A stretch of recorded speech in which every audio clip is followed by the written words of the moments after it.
معزز سامعین کرام، السلام علیکم ورحمۃ اللہ تعالی وبرکاتہ۔ نحمدہ ونصلی علی رسولہ الکریم، اما بعد فاعوذ باللہ من الشیطان الرجیم، بسم اللہ الرحمن الرحیم۔ یا ایھا الذین آمنوا کتب علیکم الصیام کما کتب علی الذین من قبلکم لعلکم تتقون۔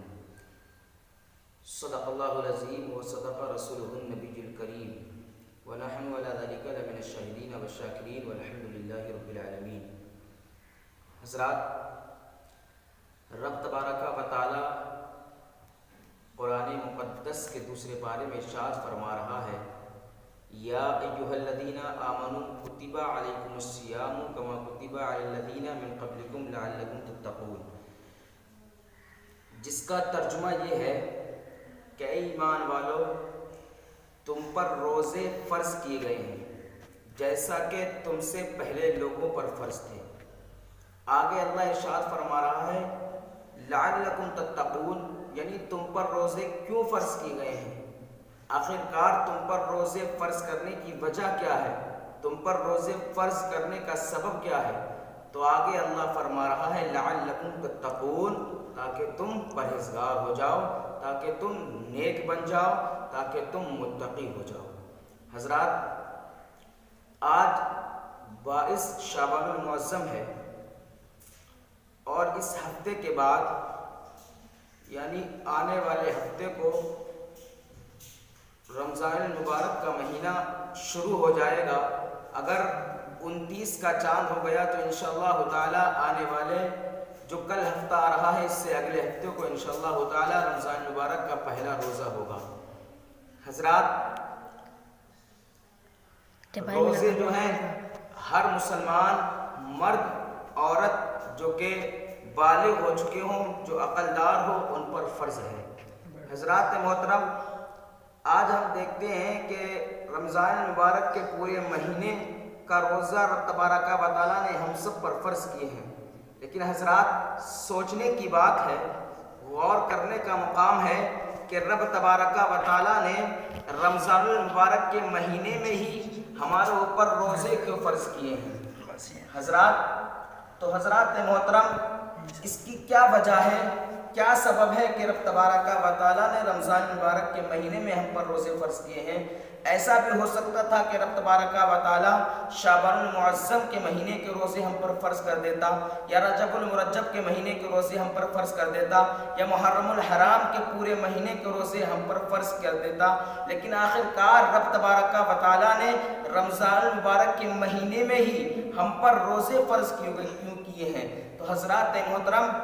اسلام میں اکثر نیک اعمال کے پیچھے، اکثر نیک کام کے پیچھے اکثر نیک بندوں کا ہاتھ ہوا کرتا ہے۔ حضرات محترم، جیسا کہ عید الاضحیٰ کا دن آتا ہے، جب بقرہ عید آتی ہے تو حضرات محترم ہم قربانیاں کرتے ہیں، اور جب ہم قربانیاں کرتے ہیں تو حضرات محترم ہم سب کو حضرت ابراہیم اور حضرت اسماعیل کی یاد آ جاتی ہے۔ اور حضرات محترم، جب ہمارے علاقے سے حجاج اکرام حج کرنے کے لیے جاتے ہیں اور جب وہ میدان عرفات میں پہنچتے ہیں تو وہاں حضرات ان کو ہم سب کے بعد حضرت آدم علیہ السلام کی یاد آ جاتی ہے۔ اسی طرح حضرات جب حجاج اکرام صفا اور مروہ کی پہاڑیوں پر پہنچتے ہیں اور جب وہاں دوڑتے ہیں تو وہاں حضرت حاجرہ رضی اللہ تعالیٰ عنہا کا دوڑنا ان کو یاد آ جاتا ہے۔ ٹھیک اسی طرح حضرات محترم ہم سب کے آقا حضور احمد مجتبی محمد مصطفیٰ صلی اللہ تعالیٰ علیہ وسلم جب رمضان المبارک کا مہینہ آیا کرتا تھا، جب رمضان المبارک کا مہینہ شروع ہوا کرتا تھا تو ہم سب کے آقا حضور نبی کریم صلی اللہ تعالیٰ علیہ وسلم رمضان المبارک کے مہینے میں کچھ دن بھوکے پیاسے رہا کرتے تھے، کچھ دن کھانا نہیں کھایا کرتے تھے، کچھ دن روزہ، یوں کہیے کہ کچھ دن روزہ رکھا کرتے تھے۔ حضرات محترم، جب میرے آقا صلی اللہ تعالیٰ علیہ وسلم رمضان المبارک کے مہینے میں کچھ دن کھانا نہیں کھایا کرتے تھے، کچھ دن بھوکے پیاسے رہا کرتے تھے، حضرات محترم میرے آقا صلی اللہ تعالیٰ علیہ وسلم کی یہ ادا اللہ تبارک و تعالیٰ کو پسند آ جاتی ہے۔ اور حضرات محترم، جب رب تبارک و تعالیٰ کو اپنے پیارے محبوب حضور محمد رسول اللہ صلی اللہ تعالیٰ علیہ